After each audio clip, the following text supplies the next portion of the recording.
strike me down, I shall become more powerful than you could possibly imagine. Hey everybody, it's Bulldog here, and I've got more on this Padme team that will counter a Kylo squad. Just had a video recently, and I talked about that how there were other characters that I thought we could use instead of gas, and I was pretty sure some of them would work. We found one that will, and it's extremely exciting because it makes this team a lot cheaper. So let me get myself off the screen. Here's kind of a brief guide. I'm not going to read through this whole thing, but you can either pause this or screenshot it or refer back to it however you want. It's just a quick little guide on it, and the proper way to mod it and everything. So there's just a brief look. But let's get into the actual team, and this is going to be great because this is a team that's much cheaper. We are replacing gas with Droideka, and the reason this is going to work. So I guess first, for those of you who haven't seen this team at all, so Supreme Leader Kylo Ren just is obsessed with going after fives and not using any AoE attacks. That includes the ultimate. This Kylo, it doesn't matter if he's got his ultimate or not, he won't use it as long as fives is there, plus another 501st clone, because he's so obsessed with not taking out that other clone. He's worried about using an AoE and taking out the other clone and triggering sacrifice. So he's going to keep using his basic and his stun to go after fives. Sith Trooper will assist. That's going to trigger that protection up from Padme's lead, and it's just this endless cycle. In the previous video we had Watt, this time we have Barriss. I do recommend Barriss with Droideka, because if you use Watt, you're going to remove some turn meter from Kylo, and we don't have gas to offset that. So I do recommend Barriss for this team over Watt for Droideka. But then let's get on to Droideka. What is he doing here? So he gains those stacks of charge, and every time an enemy takes a turn, he normally gains a stack of charge and gains 10% turn meter. But because of Padme's unique, that prevents allies from gaining turn meter, from gaining or losing turn meter.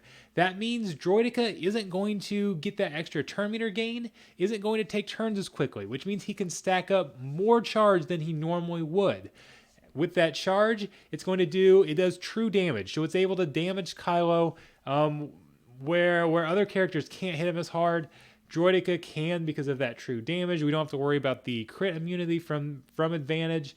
So he can hit really hard, and he damages an additional time on that special for each stack of charge. And then on his basic, he does extra damage based on the speed difference between characters.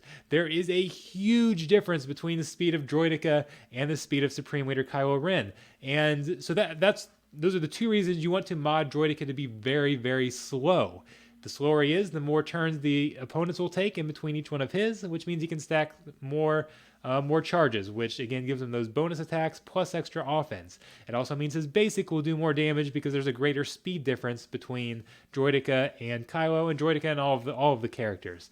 So it works extremely well. Unfortunately, he can't get that damage immunity up, which would slow him down even more because Kylo dispels it. But there you go, big hit right there. And this can work with Malak. I was wanting to wait on this video tonight until I got some more testing with Malak, because I know it can work with Malak. It does require a little high. It's probably going to require a very good Droideka, like an R7 Droideka, in order to actually work with against Malak, or if you've got a fast Malak on the other side, or not a high relic Malak. But you will need a ton of offense on Droideka to one-shot Malak, because the problem with Malak was that he could do the force drain and do a ton of damage that way based on that percent health.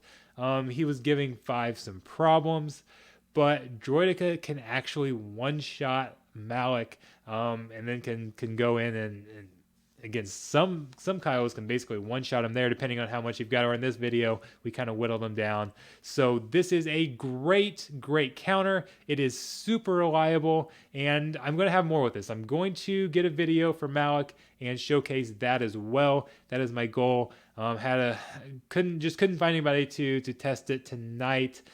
Things just didn't work out, but I got a few people who are going to try it out eventually once they get a chance, and I will showcase that once we get that working as well. So I'm super excited about this one because it is a great Grand Arena team, and then because you can save gas for your probably a Jedi team since you're using some of your clones here, or however you want to do a short-handed squad with gas.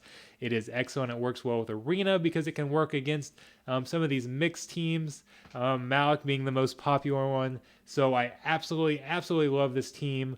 And it is, we don't know if this team is going to get nerfed or not, but Droideka is an outstanding character anyways. I had planned about a month or two ago, I actually had a video planned for basically my most underrated characters in the game. And I think I had Droideka at like number 2 or number 3.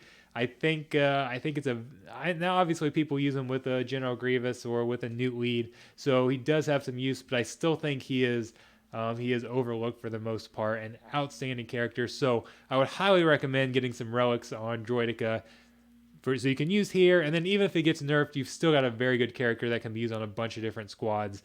So it's all is not lost if they do nerf this. So anyways, thanks a lot. Be sure to like, subscribe. As always, I appreciate you guys. I'm planning on doing a lot more videos here, so be sure to stay tuned. Thank you very much, and have a great night.